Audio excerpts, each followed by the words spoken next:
This is the original podcast edition of The Guild of the Cowry Catchers by Abigail Hilton, now part of the complete Pirates of Wefravain series.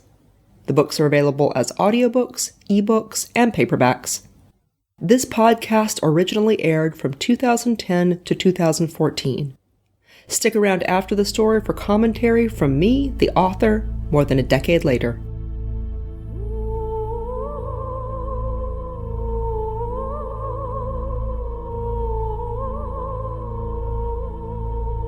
The Guild of the Cowry Catchers, a novel of pirates and Panamindorah.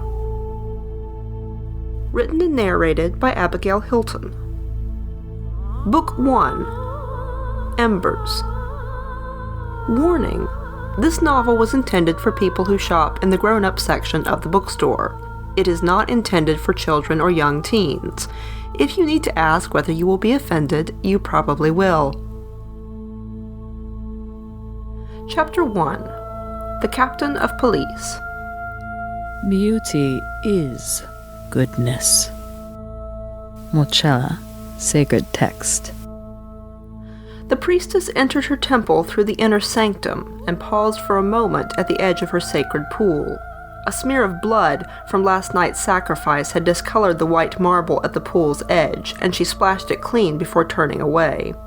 Layers of crystal and colored glass in the roof admitted diffuse sunlight that dappled and swam on the walls.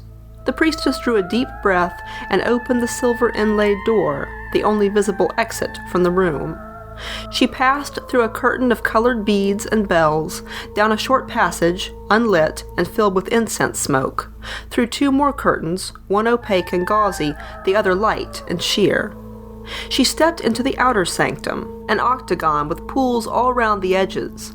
Pillars of clear crystal overlay and pavonine cores supported a vaulted roof, capped with a dome of tinted glass. Colors reflected from the pillars and roof onto the milk-white walls, broken by rippling cords of light reflected from the water. Silver incense stands twice the height of a shelt and wrought like coiled dragons stood in pairs around the throne. The seat of black coral rose above them, inlaid with mother-of-pearl in intricate scenes of conflict and triumph. White-clad harpers sat at either side of the throne. Their instruments were fashioned of rare turquoise gemstone, the strings flashing silver. The priestess had ordered sweet incense in her outer chamber a quarter watch earlier, and at the sound of the curtain bells, the harpers began a soft melody. She entered to this music and ascended to her seat. The priestess gathered her sleeveless ivory robes, shimmering with faint color, and sat down. She put her elbows on the arms of the throne, folded her hands, and fixed her eyes on the Shelt whom she'd called to audience. Gerard Holivar. Your Highness. He bowed deeply, eyes respectfully downcast. Gerard was taller than she had expected. Like the priestess, he was a Grishnard. He had a human upper body, with fur below his waist, and the two legs and tail of a griffin. Gerard looked to be in his 20s, powerfully built and tastefully dressed, with hair as black as her coral throne and large, dark eyes. He was one of her watchmasters, the lowest ranking of her officers. The priestess changed what she had planned to say. Have you ever been in my temple, Gerard? Highness, you know I have not. His soft, low voice resonated in the chamber. How do you find it? I have never seen a temple that was not beautiful. Yours is surpassing so. The priestess inclined her head. A good answer. Do you know why you are here now? Because I exercised successfully the command that fell to me in an unexpected situation. A clumsy way of saying you killed over 50 pirates with only a half-dozen subordinates for aid. Gerard nodded. And you brought back prisoners. Admiral Lemire did that, Your Highness. Only because you threw them into his lab. Watchmasters cannot, technically, transport prisoners, Your Highness. An excellent point, but I do not often have princes as watchmasters. Gerard's tufted tail flicked behind him. Nor do you now, Your Highness. She waited a moment, but he did not continue. Olivares is a small but respected kingdom, As the heir to your father's holdings, you could have started as a lieutenant if you really wanted a career in the Temple's Sea Watch.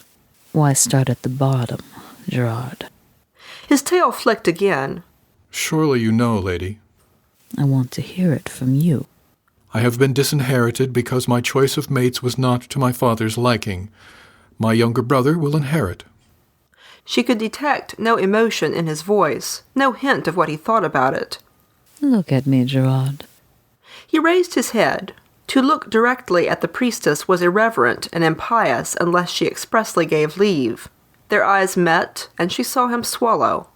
The high priestess of Wefravain rose and came down from her dais. Her robes, like pale dragon scales, fell around her, tracing her long curves. Her mahogany hair shone glossy where it tumbled from its silver clasp onto her shoulders. Gerard fell back a pace as she approached, a little below his height, now that she stood on the floor. Have I offended, mistress? Not at all. My name is Morcella. You have permission to use it. My captain of police has been missing for a red month. It is time to consider him dead, and I have decided that you will replace him.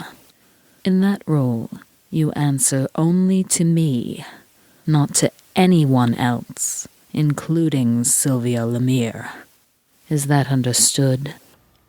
Gerard nodded, his expression suddenly wooden. I'm putting you in charge of interrogating those prisoners. Find me Skytown, Gerard. When he had gone, Morcella went thoughtfully back into her inner sanctum. She found a wyvern, a sea dragon, swimming slowly around her sacred pool. The animal was long and slender, with webbed clawed feet that he kept tight to his sides as he swam. His scales glistened an iridescent aquamarine. He kept his leathery wings folded as he swam, but raised them a little when he spotted Morcella. The wyvern put his clawed front feet on the edge of the pool and raised his long, slender snout. You sent for me, mistress? His words rasped around his long teeth. Yes. Morcella raised her robes about her and sat down on the edge of the pool to dangle her bare legs in the water. She had pearl-white fur below her navel and pink pads on her creamy paws. Hopali, isn't it? You're the deity at my temple on Holovaris. Yes, mistress. I've just spoken with Gerard, the heir. Hopali gave a toothy sneer. Not anymore. He's been disinherited. Morcella nodded. Your loss. My gain. He's done me a great service in the Sea Watch. Killed about 50 resistance pirates after being cut off from his ship. In a rowboat. With only the rowers, he boarded the enemy ship while it was busy with the Fang and attacked the pirates. Those on deck died to the last shelt, but he caught some in the hold and took them prisoner. By the time Admiral Lemire managed to board, Gerard was able to hand the prisoners over to him without a struggle. The wyvern laid his head on the pool's edge with a bored expression. Sounds like something he would do. Does it? Morcella leaned back on her hands and stared at the ceiling. Such a thing from Thessalin's lover. I would not have expected it. She glanced at the wyvern sharply. Do you know why he married her? He got her a child. Morcella shrugged. If Holovaris is like the other island kingdoms, then it is swarming with court bastards. 2 or 3 would never stain a royal heir, and there's certainly no reason for a brilliant young Grishnard to throw away his kingship. You don't know Gerard, Highness. He's in love with his honor. He didn't have 2 or 3 bastards. He had only 1, and that was with Thessalin. He was determined to marry her. Morcella caught at one word. Had? Hopali looked up meaningfully through his long lashes. I asked for the child. He licked his lips, delicate as a cat. Morcella's eyebrows rose. I see. It pleased the king, as you can imagine, confirmed to him that Gerard had committed a grievous crime to marry outside his wishes. Morcella looked at Hopali narrowly. It pleased you too, I can see. The wyvern curled his lip. I gave direct omens that Gerard should not marry Thessalin. He asked at my temple, and I gave my answer. He defied me. How did Thessaline and Gerard take the death of the baby? Oh, you know something of her, I expect. She could think no ill of us. I really don't know how he took it. Hard, I hope. Marcella watched the wyvern for a moment. You may have to give up your grudge. I've made him my new captain of police. Hopeli raised his head out of the water and looked her full in the face. Then he sank back down and lashed his tail beneath the surface. You're female. You think I promote every handsome sailor to my inner circle? If you really want to keep him about you, put him in your private guard. He's simple, mistress. He won't last outside. I can tell from one interview that he's not stupid.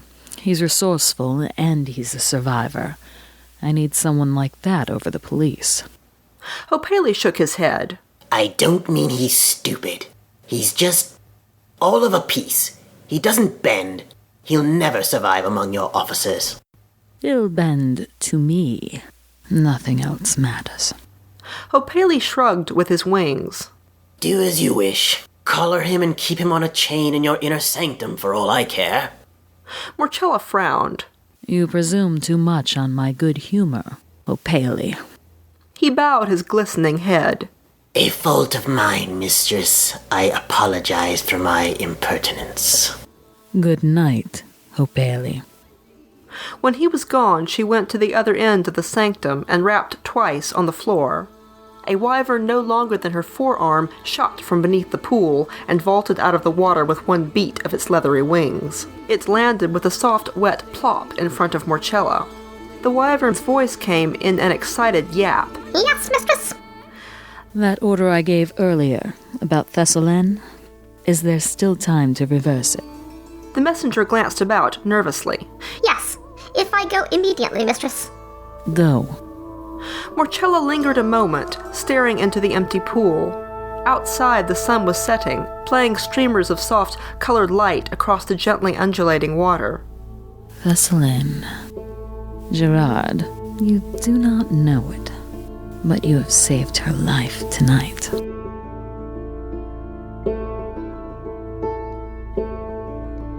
Chapter 2. The Minstrel. The minstrels of Wefravain are quasi-religious figures, schooled in the old stories. Their role in society is not only to entertain, but also to encourage religious devotion. Gawain, The Truth About Wyverns.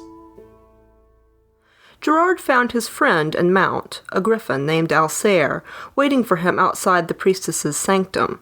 Wordlessly they walked through the temple complex and then out into the streets of Dragon's Eye.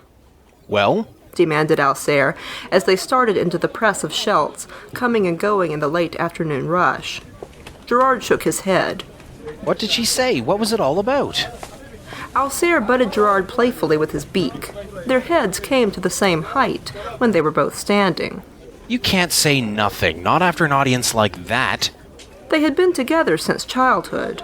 Gerard's silences were legendary, but Alsair had always been good at making him talk. And, when that failed, Alsair could always fill the silences.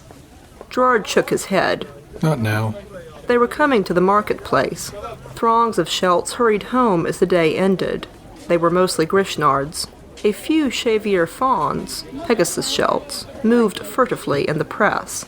They were probably the slaves of great houses. All the Shelts, both fawn and Grishnard, had long tufted ears that flicked back against their heads at the flies and the noise. As Gerard and Alsair drew closer to the docks, the numbers of non-Grishnard Shelts increased.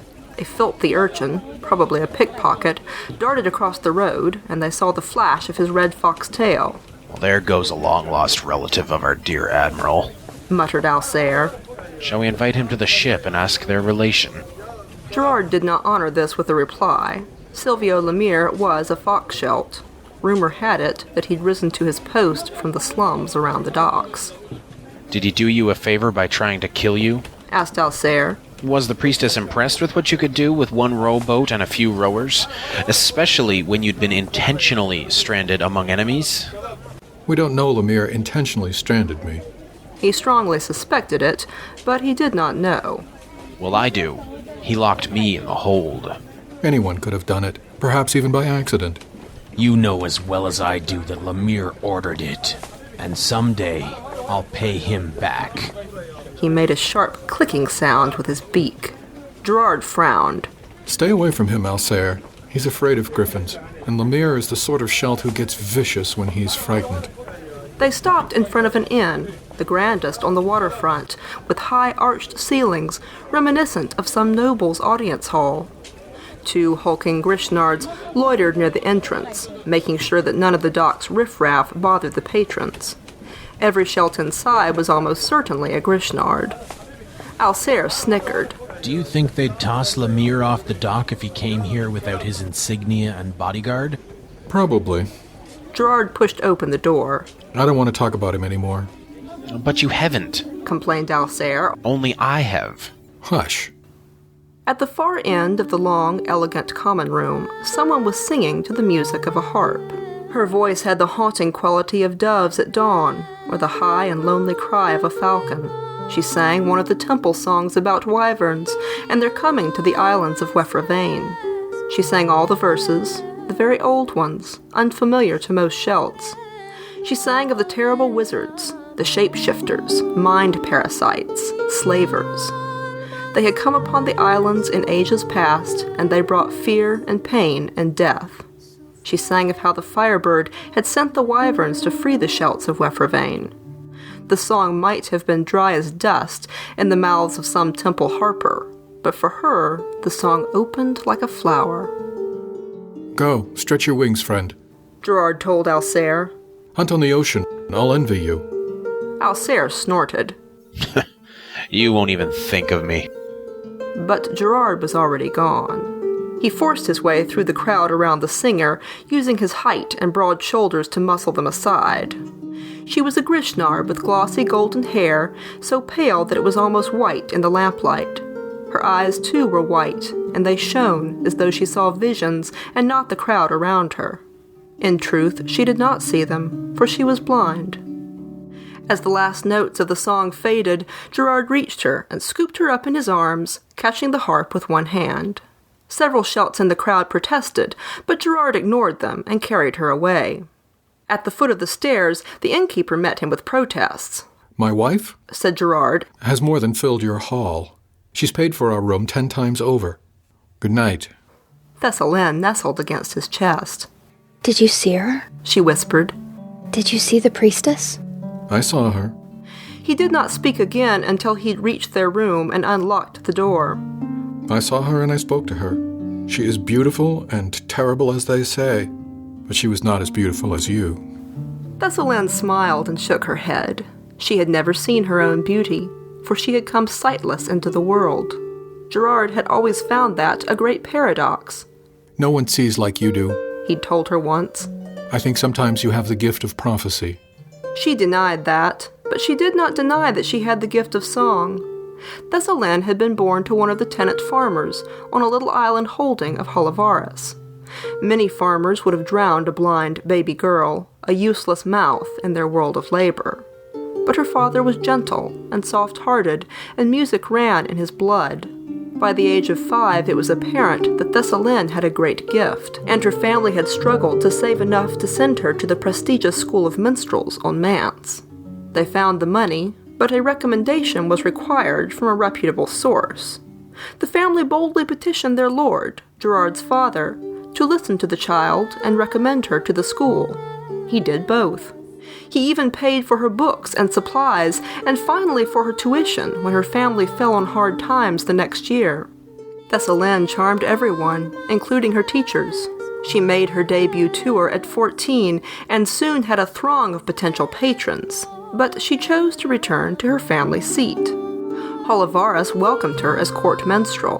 Her beauty, her blindness, her imagination, and splendid voice had made her one of the most famous minstrels in Wefravain, and little Hullavaris basked in the prestige she brought with her. Her success made her a great asset to the court, and a worthy investment to the king. However, it did not make her a suitable mate for the prince.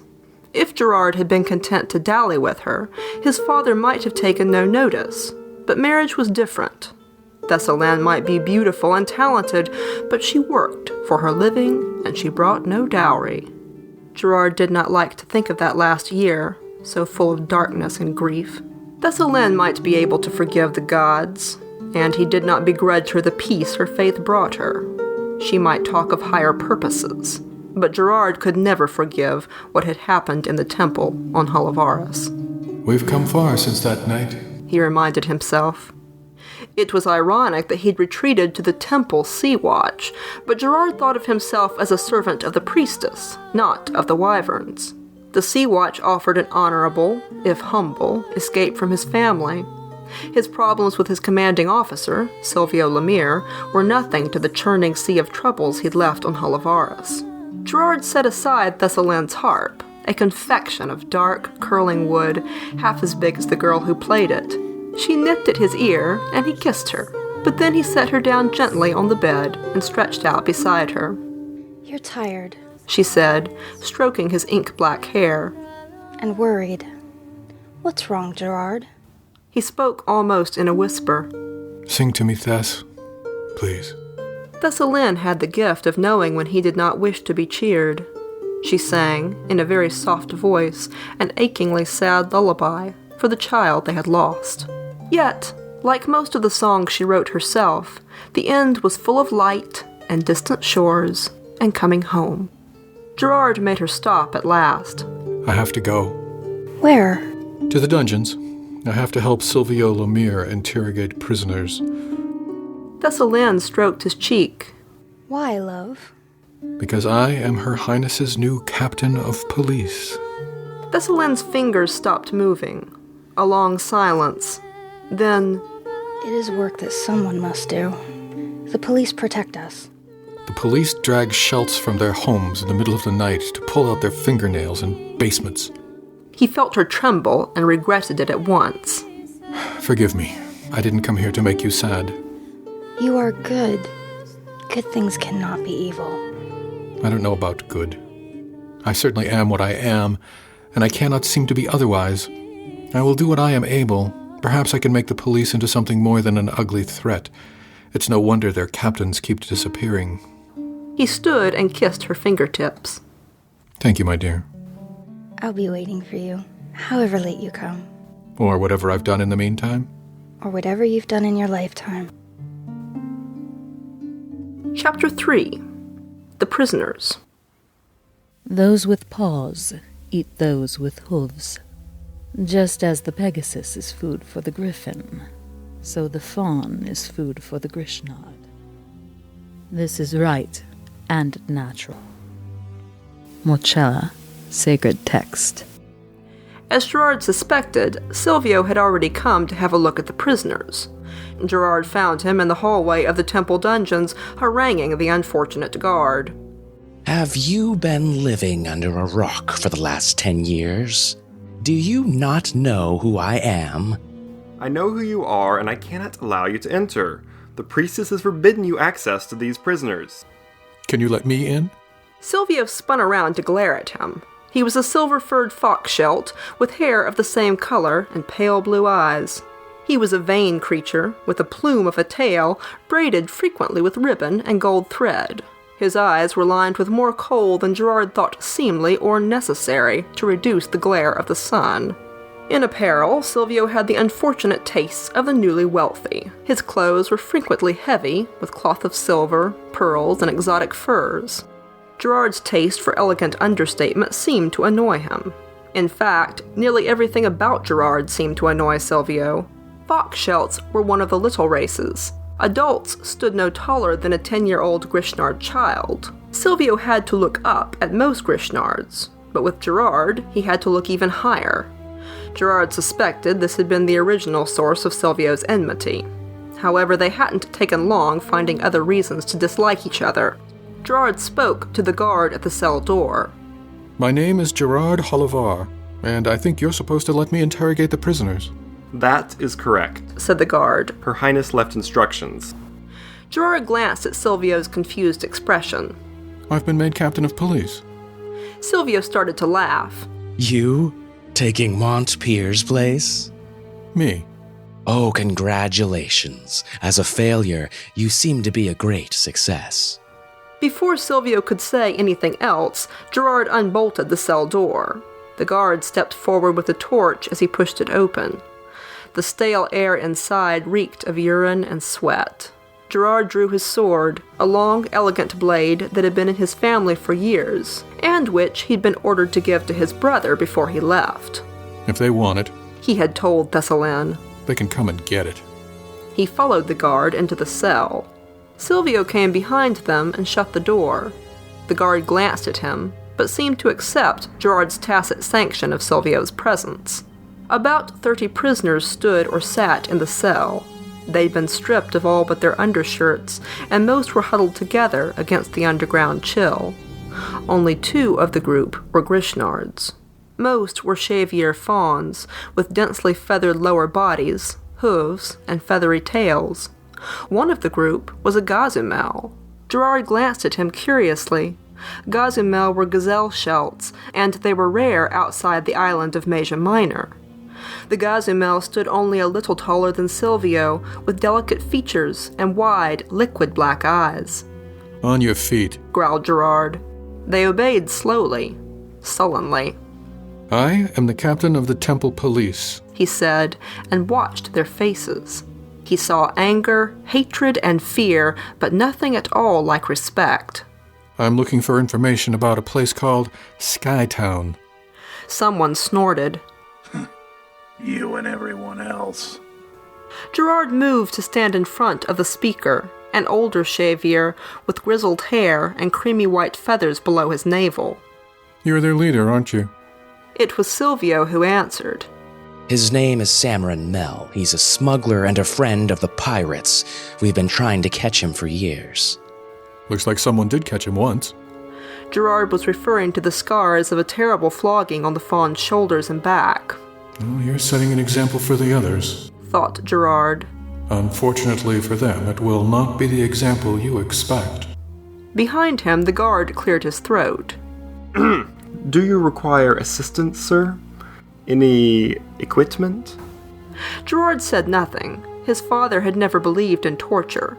Criminals on Holivaris were either killed or fined. As a child, Gerard and his brother had occasionally wandered down to the small cluster of cells beneath the castle. They formed elaborate theories about the use of the rusty machines full of teeth and chains. Silvio sniffed. He doesn't know what he requires, but I do. He rattled off a list that included a rack and pliers.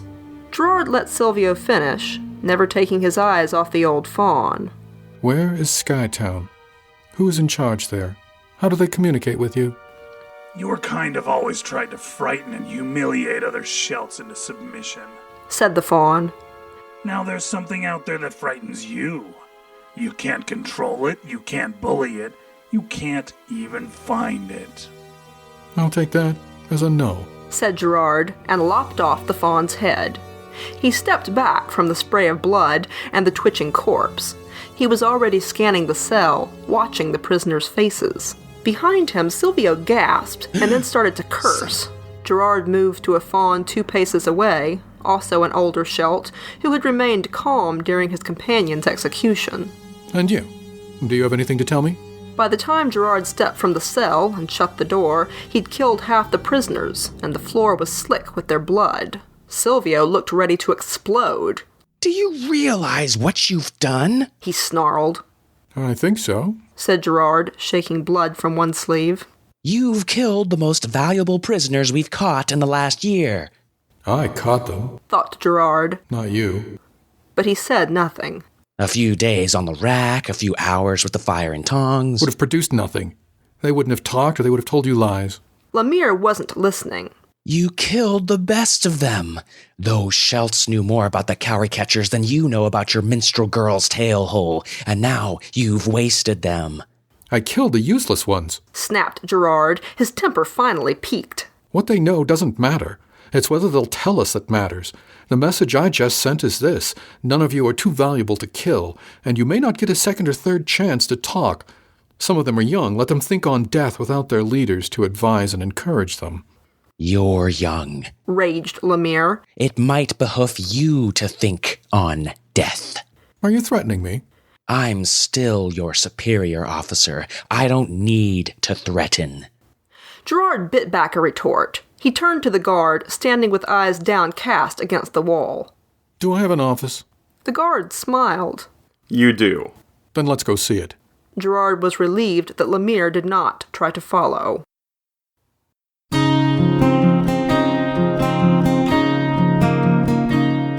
You have been listening to The Guild of the Cowry Catchers by Abigail Hilton. Copyright Abigail Hilton. Cowry Catchers is an illustrated podcast. Artwork for this episode was created by Sarah Cloutier.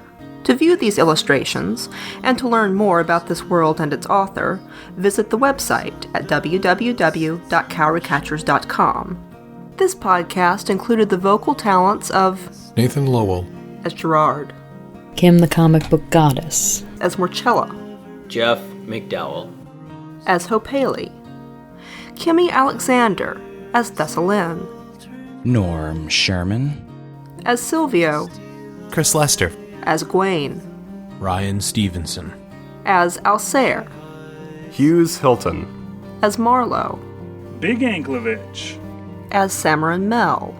The intro music for this podcast was Grace by Beth Quist. The outro music is Moonlight Flowers by Amoeba, both licensed with permission from Magnatune.net. Sound effects for this podcast were generously provided by SoundSnap and the Free Sound Project. This podcast included music by Digital Juice and also Diana Rowan, licensed with permission from Magnatune.net. For details, including the names of specific songs which I probably cannot pronounce, please see the show notes. This is a standard copyright now. This podcast is provided for your personal enjoyment only. You can download and archive the episodes for your personal use. You may not re-upload, mirror, or publicly redistribute the audio files, nor can you alter, remix, or create derivative works. Thank you for listening, and I hope you enjoyed the story. A taste of honey, sirens singing, solitude understand. I don't think I can stand up in. And I'm back. This is 2025 Abby with some thoughts on the story a decade later. I'm going to record these with just brief notes. I'm doing this pretty off the cuff. I just listened to the audio just like you did. Obviously, I've listened to it many times, but it's been a long time. It's been quite a few years since I've listened to it. So first, before I say anything about the story, I just feel compelled to point out confusion surrounding the title and the organization of the books. I know I've pointed it out in the introduction to this podcast, but Embers was the original first book in the Cowry Catchers series when the books were little short things. That title, I don't think I even used it in the final version. I think that first book now just says part 1 and 2. So Embers would essentially be part 1 of what is now the first book in the Pirates of Wefervain saga. But anyway, there's some potential for confusion there. It's essentially part 1. That out of the way, I'm sorry, you're going to hear me shuffling pages here because this is literally a kitchen table recording. So, wow, sound quality. It's even worse than I remembered. It's so bad.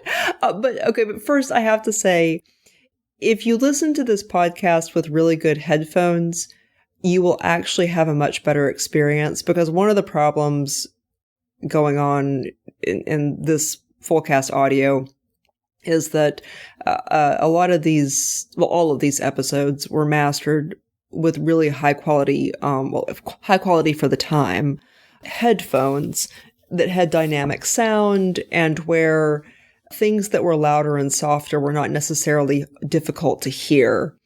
That's not the way audio is generally mastered now. Now we try to bring everything to close to the same volume, which is difficult to do when you have layered sounds like this. And it's one of the many reasons that more things are not done in full cast because it's hard. It's hard to make sure that you can hear the background noise, and also the music, but you can also hear the voice actors. And bear in mind, this was a labor of love. I was working with free tools, and also tools from 2009.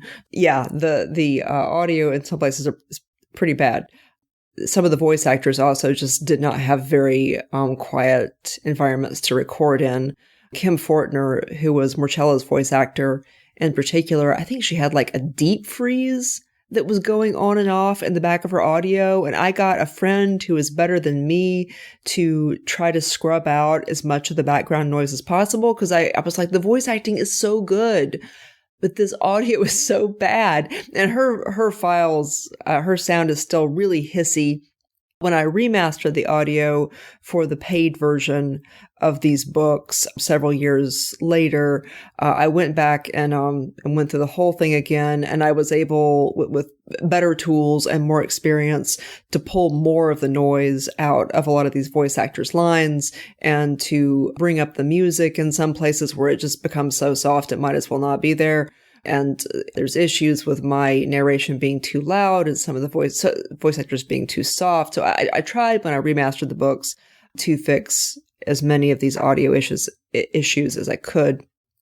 So if you get the paid version of the books, you will see some improvement there. But still, it was a labor of love, and it is what it is. So yeah, as I was listening, I was just like, oh, cringe. But halfway through the episode, I was captured. I'm still proud of the story I told. I had forgotten lots of things in here. So at some point you're like, well, I don't really care that there's background noise under Kim Fortner's lines. They're delivered really well. And I still like the story I told. As far as the telling of it itself, I still question whether I would write it. There's some things I would specifically write differently if I did it today, but I still really like that opening. Because all of the pieces are there. They're right there in plain view. You're looking at almost everything, but you don't know what you're looking at. And I love stories that work like that, where the answer to the problem, I'm sorry for the little bumping sound, that's me messing with the mic. The answer to the problem is there in the very beginning. It's there in the very beginning, but you don't know the question you should be asking or the questions you should be asking. And by the time you do know, you will have forgotten that you received the answer, but you will remember when it falls on your head. So anyway, I'm still happy with the way I opened this. It moves very quickly. I like stories that are like little origami creations, stories that are tightly folded, and there's not a lot of redundancy. They move pretty quick, and everything is doing a job. So I don't dislike the way I opened it. I do. I don't know. Maybe that first chapter should have been called a prologue, because there is a problem when you open a story with someone other than the protagonist. And I've made this particular mistake, if you want to call it a mistake, several times. I open Hunter's Unlucky in Charter's point of view, which I still like, because that book has the same situation going on where you think you see what is going on at the very beginning and you get some of the answers, but by the time you know the questions that you should be asking, you've forgotten that you have the answers until the critical moment when you suddenly remember, if I do my job right. And the same thing is going on here, where you're being presented with a lot of things that will come back to haunt the characters, but not right away. There's going to be a bunch of other stuff that happens first, and you won't understand what you're looking at until, the pieces all come together. Anyway, if you open a story in someone else's point of view besides the protagonist, you risk confusing the reader, and you risk the reader attaching to the wrong character. So in this case, I open with Marcella, and there probably are some people who start that book thinking that she is the protagonist, or kind of attaching to her right away, when in fact Gerard is the protagonist. I'm trying not to give spoilers for the people that this is their first time through the book. I know that initially I'm just going to have a lot of listeners who already know this story well, but I'm trying not to give spoilers for the people that are new to the story. Charter does not have the same role in Hunter's Unlucky that Morchella has in Cowry Catchers. I'll just say it that way. It's not the same kind of character opening the story, but in both cases, I make a stylistic choice there to open it with somebody other than the protagonist. And it could be wrong. You know, there's schools of thought that would say that is wrong, but I don't know. I still like it. I started this episode cringing at the audio quality, and halfway through I was like, yeah, this is still solid. I'm happy with the way I wrote this. Anyway, that was my first kind of like impression. It made me think of all of the friends I made working on this, because I did make so many friends working on this full-cast audio. Almost all the voice actors became friends, and very few of them did I know beforehand. I did, some of my actual like real life friends did kind of smaller bit parts. Jeff McDowell, who's also drawn all of the maps for my books for pretty much my whole life and is a childhood friend, he did Hope Haley's voice, and I remember recording it in my closet at my small apartment when I was living in Orlando. We, went in and made that was the best recording environment that I could come up with that had enough padding, and recorded the lines, and there was lots of joking, and it was entertaining. At the very end of each book, I will run the outtakes, and there's some fun stuff in there. And as I was listening to him deliver the lines, this came back to me. And again, a lot of these voice actors at the time when they were giving these lines to me, we had not met. I had just approached them because they were in various other podcasts that I liked. And I was hoping they would do these various character voices for me. But I later met them at various conventions, Balticon, DragonCon, and, became good friends with a lot of them. So those were happy memories. I was going to talk about the circumstances under which I wrote this book. I wrote the book in 2007, and I had just graduated from nursing school and moved to Portland with my brother. We moved all the way from Florida. We had a bunch of friends in the area, but we knew nothing else about the town. We came out and stayed in an extended stay America with 3 cats and looked for jobs. And then couch surfed with friends for a very brief period until we were fully employed, and then got an apartment. And then a year later, I got into anesthesia school, and my brother married one of my college roommates, and things diverged from there. Anyway, during that year that we shared an apartment, that was when I wrote The Guild of the Cowry Catchers, and it took me about probably 14 months to write the portion of the story that is the full cast portion, the part that was the original podcast that is now the first 2 books in the series. I wrote that in about 14 months, mostly when I was working in the ICU in Portland. And then I finished it I think a couple of months into anesthesia school, but mostly it was that year. And I started out working nights on an ortho neuro floor in Gresham. And I did that for it wasn't very long. It was 4 months until I could get into the ICU at the VA in Portland. And then I knew exactly what I wanted to do. I wanted to get into anesthesia school. So I was kind of laser focused on what I needed to get in, which was ICU experience. Anyway, it was kind of a weird time. It was a transitional time. It was a fun time. Those 4 months I worked nights. I was on the graveyard shift. I was 11 p.m. to 7 a.m. So I would get up and then go out with my friends, and I would have dinner with them, and it'd be my breakfast. And then they would all go to bed and I would go to work. And then after work, I would get breakfast for dinner on my way home and make my apartment room as dark as possible and go to sleep. And it was an interesting time. It was a weird time. Anyway, I wrote this book that year, and right before I wrote it, I cleaned up The Prophet of Panamindorah, which is another book set in the same world, different characters. And I had a much earlier version from high school, redrafted in college. And I cleaned up that book to what I felt was publishable quality.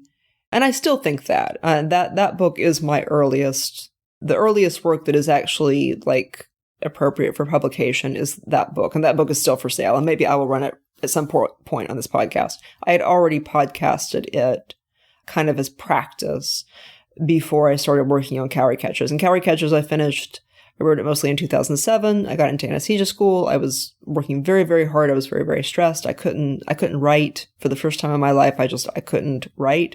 So I decided to podcast instead. I needed a creative outlet that didn't require the kind of creativity that was kind of being demanded from me in my coursework and in the operating room. So I did this instead, and it was also a social outlet, and I met people, and I did I did Prophet of Panamindorah just to teach myself some of the audio tools and teach myself to narrate. And then I got much more ambitious with the Guild of the Cowry Catchers. I wanted to do it in full cast audio. I had a version of Hunter's Unlucky written at that point in time. I had a couple of versions actually, but the version of Hunter's Unlucky that is now for sale is a complete rewrite that happened after Cowry Catchers. So if you're curious about the timeline of my books, Prophet is the earliest thing for sale, the earliest quality of my work, and then Guild of the Cowry Catchers is next, and Hunter's Unlucky, the version that is now for sale, was actually written after that, and everything else was written after that. So this is relatively early work, is what I'm saying. I had plenty of trunk novels and versions that weren't ready for prime time before all of those books, because I had been writing since high school. But anyway, I decided to do this one in full cast, and I had been listening to lots of other podcasters' fiction. I was kind of embedding myself in the podcasting community. I was very enamored of all that they were doing. The Podiobooks community, group of authors podcasting their novels, was really going strong at that time. And there was really no way to sell audiobooks. Audible was not letting self-publishers in. The files were very large for the level of compute available at that time. So it was prohibitively expensive. The bandwidth for maintaining them and uploading and downloading them was a problem if you wanted to sell them. But what you could do was podcast them. So this was all stuff we were doing, as a labor of love. And I got into the space. I made friends with people. I don't know if I had been to any, I don't think I had been to any conventions yet. I don't think I had been to Balticon yet. I hadn't met any of these people in person. But I asked them to do, voice work in my novel, and they said yes. And some of the people doing bit parts had not actually read the context of what they were recording. I wanted everyone to. If I could get everyone to read the context, I did, but I didn't think it was fair to ask people with smaller roles to read the whole context of what they were recording. Nathan Lowell and Norm Sherman had definitely read each book in the little books, what I would now call parts in the story before they recorded their lines. I don't think they read more than one book ahead or one part ahead, but they were certainly aware of context when recording their lines. Okay, I'm not going to ramble for too long on these. Let's see. My other thoughts. In no particular order, I did cringe when I mispronounced Pavonine, which is now the name of my publishing company. I think I said Pavonine. It means colored like a peacock, and I think it's a cool word. So Pavonine Books is the name of my publishing company now. Raw Cloutier, my artist, the name is Cloutier. She was another person that I knew only from reading webcomics she'd illustrated online, and I was really enamored of her art, and I sent her an email, wanting to commission some illustrations from my books. And she actually read the books, or I think she read a little bit, and she's like, I like this enough to actually read them. So she read the books, and she sent me 10 pencil line drawings, and was like, which of these, here's what they cost to finish them. Which of these do you want me to finish? And I was like, all of them I can afford, because I really loved them. So yeah, I commissioned some art from her, and I had this idea of putting episode art on each episode of the podcast to give it a little bit of extra specialness. I will say that episode art is a thing that podcatchers still struggle with. So often, even podcasts that commission episode art, like I think Drabblecast has episode art for every episode. Depending on what podcatcher you're using, you're not going to be able to see it unless you like go to the podcast main website. The cover image for the podcast as a whole is going to override the episode art, which is kind of frustrating when you've gone to some work to get like individual episode art, but that's just the nature of RSS feeds and podcasts. So anyway, I will post the original episode art. I will attach it to the individual episodes, but I'm guessing for a lot of you, it's not going to come through. It's just going to be the main cover that I've got on the podcast is going to override any episode art that I attach. I am working like heck to have an actual forum again for this. I will definitely put those images on the forum, and if all else fails, they will certainly be on Patreon so you can see them. So there's a bunch of art that's attached to this story. Raw did all of these illustrations for it. There were some other guest artists and commissioned art that also did illustrations. I've got maps from Jeff. I've got some species charts that Raw did for me. Those are in the paper books and the ebooks. Those are really handy to see when you're listening to the episodes. And then we also did an art book. You can pick that up for, I think, $10 on my store. If you want the like more polished, professional looking version, I had some art that Raw did just for the art book that is only in the art book. But there's an awful lot that I released for free. There's also a hardcover version of the art book that's quite beautiful, and I have a few copies that are signed by Raw that are also for sale in my store. But you can also see some of the artwork if you just come on by the Patreon. That Patreon does have quite a lot of stuff at the free level, as well as at the $1, $3, and $5 levels. That gets you most of the stuff. There's a few extra things, the $10 and $20 levels. But the free level I pretty much treat like my newsletter at this point. And of course, I say at this point, this is currently March of 2025. I try to keep in mind that podcasts can be around for a very long time, and I listened to these old episodes from a decade ago, and there's a fair amount of outdated content that I have to like work around to go, didn't envision how that would end up in the future. So anyway, if it's depending on how long in the future you're hearing this, the Patreon is currently the place where I am the most active. I will try to have some kind of forums going there, and I will certainly have things like maps and species charts available. I'll have more to say with other episodes. Let's see what awful new things Gerard can discover about his new job. Coming up next.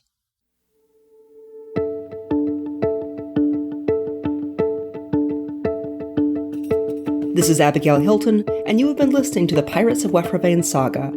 Join me on Patreon for early episodes, long-form interviews, forum access, personal updates, and lots of artwork, including maps and species charts. That's patreon.com/Abigail Hilton. If you want the whole story now with no interruptions and some remastering of the early books for sound quality, you can find the entire series at shop.abigailhilton.com, along with all my other novels. The audiobooks are delivered by BookFunnel. Background music was Hidden Sky by Jamie Sieber, licensed from Magnatune.net circa 2014. The Guild of the Cowry Catchers podcast is an audio adaptation of the Pirates of Wefravain saga, written and produced by Abigail Hilton. Original production copyright 2010, all rights are reserved to the author.